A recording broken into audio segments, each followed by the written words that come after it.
I'm going to start this off right away by telling you that I've been told that I need a better elevator pitch. This isn't going to be an elevator pitch, it's going to be longer than 30 seconds because I can't get through anything in 30 seconds. Like, it's been 15 seconds already, and all I've done is tell you that I don't have an elevator pitch. Because we're not in an elevator, you're hopefully in a comfortable place, and we're interacting in this indirect way. Now, what I'll tell you is that I'm the sole proprietor of Sinpar Applications. Right now it's Monday morning, 9:25 a.m., and I'm looking for investors. And I don't do this all the time. A lot of the time I'm actually doing the work that we do because that is the important thing to me is to do the work. And I come from an area that is weird enough to think that I pay to work. I don't get paid for my work, I pay to work. I get money, and then I pay so that I can do the work because it costs money to do the work. I mean, that makes perfect sense to me, coming from a project based type of work. Now, I could tell you a little bit about my history if you want to know. My first company was No Follow Up Productions, great name. It was with friends. We were a comedy crew and relatively infamous around the Saskatoon Fringe Festival when we were active because we were super young and a little bit offensive, maybe probably a little bit too offensive back then. Um, but it was really fun, and we learned a lot about how to pay ourselves enough that we could and create a budget for our stage shows and that, and all of the promo we needed to do, and the fees for getting in because it's always pay to play, right? It is. And someone had better put up that money, or else there's no play, right? And that's just the way it went.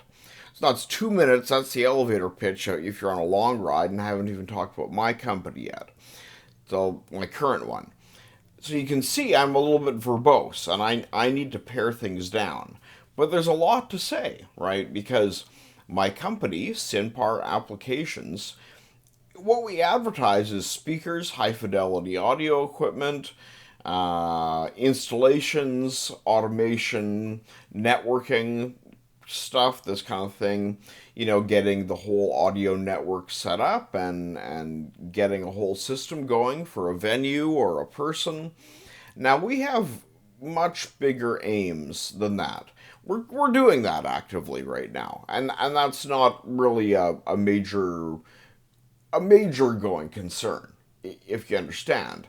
Uh, One of the bigger things that we've been doing lately is acquiring land via sole interest. Now, what we've done is acquired through sole interest of unpatented land, previously unpatented. This is with agreements through the province, and then them basically saying, well, I mean, go ahead, and if you know how to do that, then I guess go ahead and do that. Because they're not allowed to. The government can't really own in that way.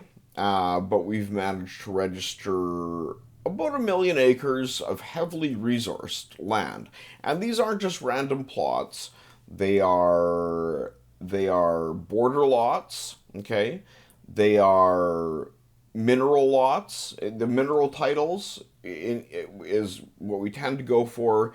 In the far north, they don't have it differentiated. It's just a northern parcel, and we look at the historical data, okay, for geological surveys, and we have a method of procuring that leads to, well, we have 19 interests held right now, and they're highly valuable, very highly valuable.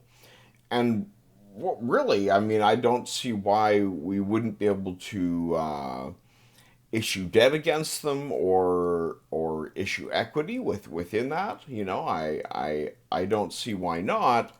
Although it does appear there's a little bit of the G word involved with gaining access to the marketplace and being able to directly access investors such as yourself. Now, different investors have different notions about how they want to go about doing things. Now, what I liked about you guys is that you're in for the long haul and you want real innovation too.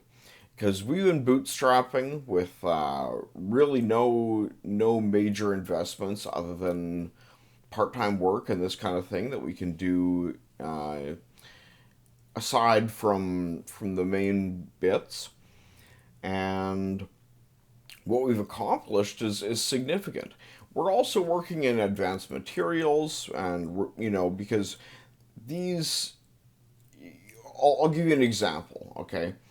6 MMSF, so that's silicon carbide hollow sphere magnesium matrix syntactic foam. And there's a scintillated version and a sintered version.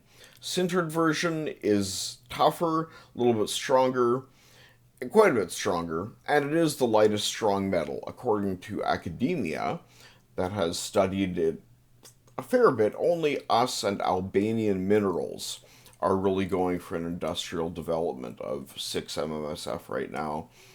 The scintillated version, that's with really tiny hollow spheres, you could make like a synthetic biological tongue with that, or throat piece.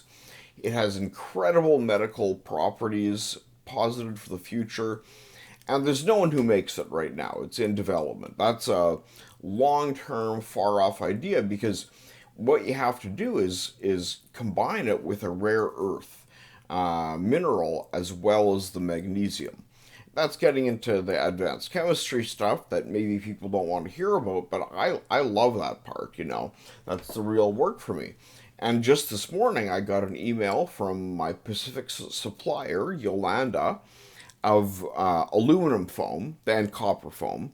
And I'm trying to get them to kind of jump on board with 6MMSF2 because that is the material of the future.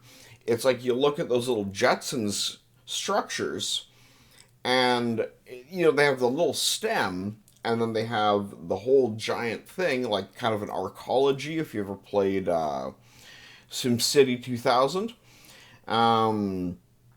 That is how you could actually make it because it's light enough and strong enough, this material, that you could have it set up in such a way. Now, we delve in lots of areas, and the land holdings is one of them. We've also delved into securities and looking really hard at how securities are issued, how bonds are issued. We have a trust company that can issue trusts to act as trustee against our own bond issues.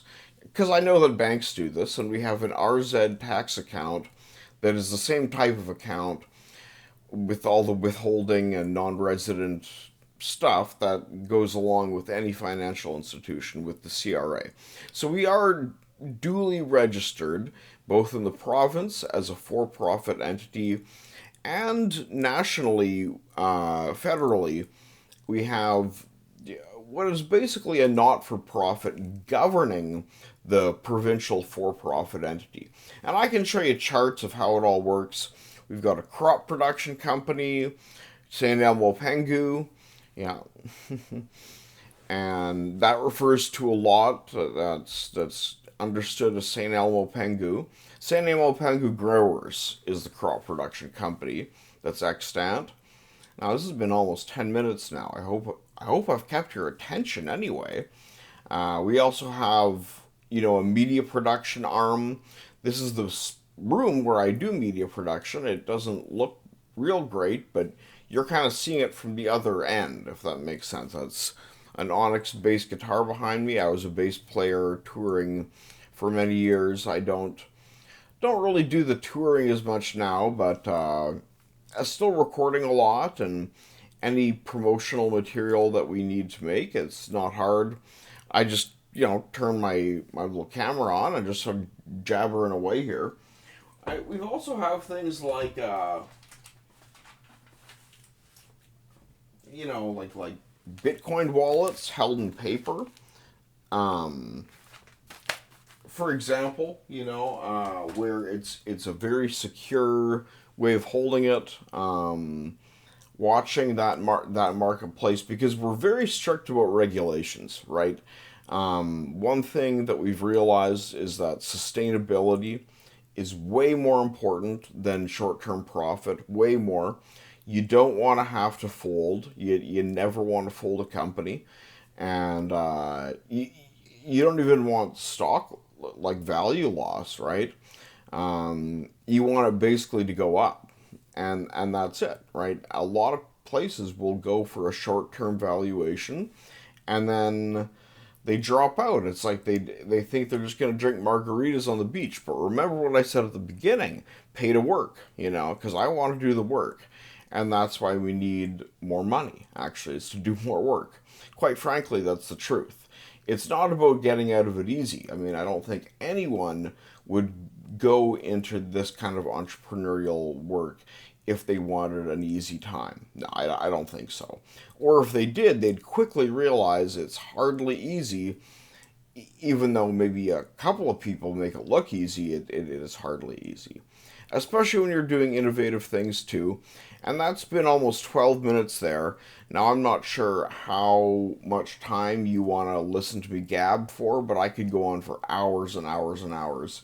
We have meetings, our data departments, and our different people. We can go on, because we've got a lot of ideas. We have urban properties too, and when we look at the whole value of the company, it's quite a bit, but it's primarily not liquid. And that is proving to be an issue, even with just paying our staff at this point. And that's an issue, and that's why we're coming to you to issue. Haha. Okay, that's 12 minutes and 20 seconds. That's good enough for now. 12:22. Thanks.